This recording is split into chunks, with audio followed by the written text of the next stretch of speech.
Selamat datang di channel kami.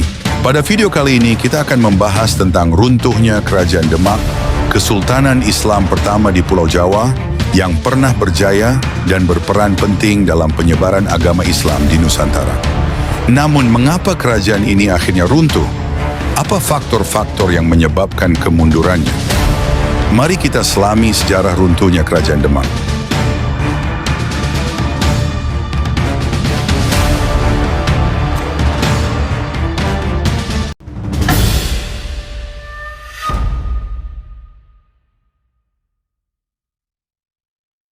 Sebelum kita membahas runtuhnya Demak, kita perlu tahu bahwa Kerajaan Demak didirikan oleh Raden Patah pada akhir abad ke-15. Demak tumbuh menjadi pusat penyebaran Islam di Jawa dan berperan sebagai pusat kekuatan politik serta ekonomi yang sangat berpengaruh.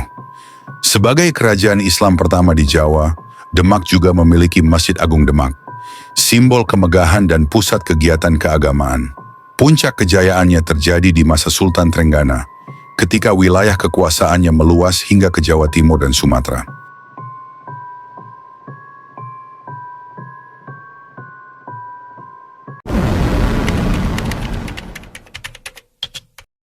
Awal mula keruntuhan Kesultanan Demak adalah wafatnya Sultan Trenggana. Sultan Trenggana sendiri adalah salah satu sultan terpenting dalam sejarah Kesultanan Demak, yang memerintah dari tahun 1521 hingga wafatnya pada tahun 1546.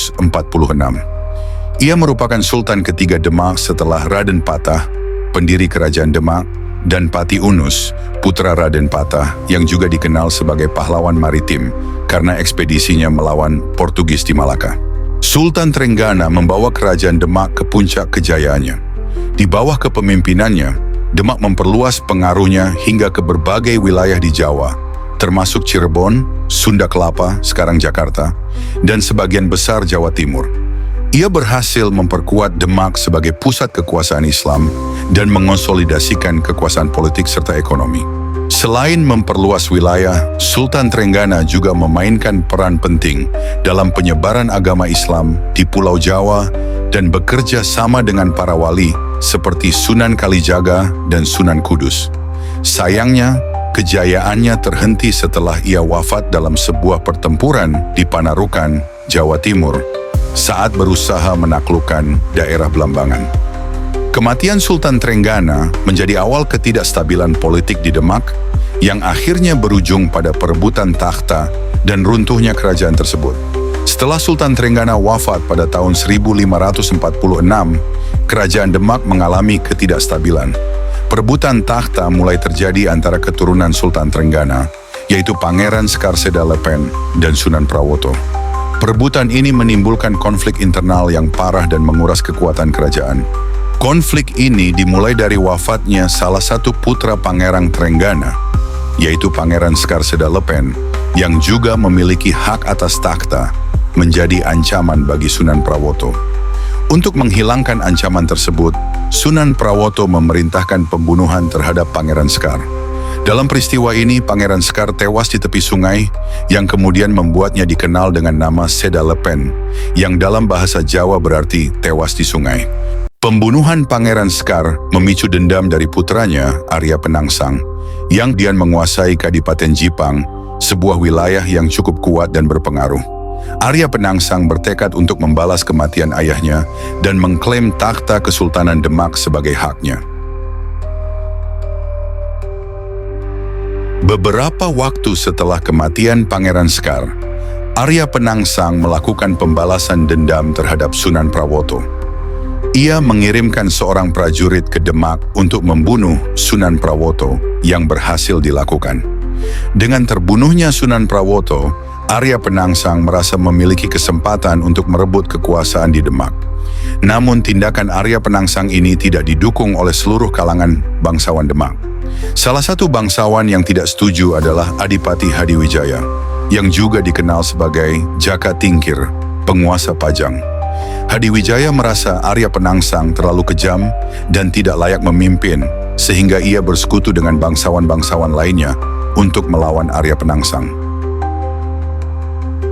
Dalam pertempuran yang terkenal, pasukan Pajang berhasil mengalahkan Arya Penangsang. Legenda mengatakan bahwa dalam pertempuran ini, Ki Ageng Pemanahan dan Ki Penjawi, sekutu Hadiwijaya, memainkan peran penting dalam menaklukkan Arya Penangsang. Arya Penangsang akhirnya terbunuh dan kekuatannya di Jipang hancur. Dengan kematian Arya Penangsang, Adipati Hadiwijaya dari Pajang mengambil alih kekuasaan di Demak dan memindahkan pusat pemerintahan ke Pajang dekat Surakarta. Peristiwa ini menandai berakhirnya Kesultanan Demak sebagai kerajaan besar di Jawa. Pajang kemudian melanjutkan sebagian besar peran Demak, tetapi Demak tidak pernah kembali berjaya seperti sebelumnya. Kisah kematian para pewaris Kesultanan Demak menunjukkan betapa besarnya dampak konflik keluarga dan perebutan kekuasaan. Perselisihan internal ini melemahkan Demak dari dalam, membuatnya rentan terhadap serangan eksternal dan kehilangan dukungan dari bangsawan serta rakyat. Perpecahan ini menjadi pelajaran berharga dalam sejarah tentang pentingnya persatuan di dalam sebuah kerajaan. Terima kasih telah menyaksikan video ini tentang runtuhnya Kerajaan Demak. Melalui kisah ini, kita belajar bahwa sejarah tak hanya berisi kemenangan dan kejayaan, tetapi juga tentang perjuangan dan konflik yang membentuk masa depan. Kerajaan Demak, sebagai pusat kekuasaan Islam pertama di Jawa, meninggalkan warisan besar dalam sejarah Nusantara. Meski akhirnya runtuh karena konflik internal, pengaruhnya tetap dikenang dan menjadi pelajaran penting bagi generasi selanjutnya. Jika Anda menikmati video ini, jangan lupa untuk like, share, dan subscribe agar Anda tidak ketinggalan cerita sejarah menarik lainnya. Sampai jumpa di video berikutnya dan tetaplah bersama kami dalam perjalanan menjelajahi sejarah Nusantara.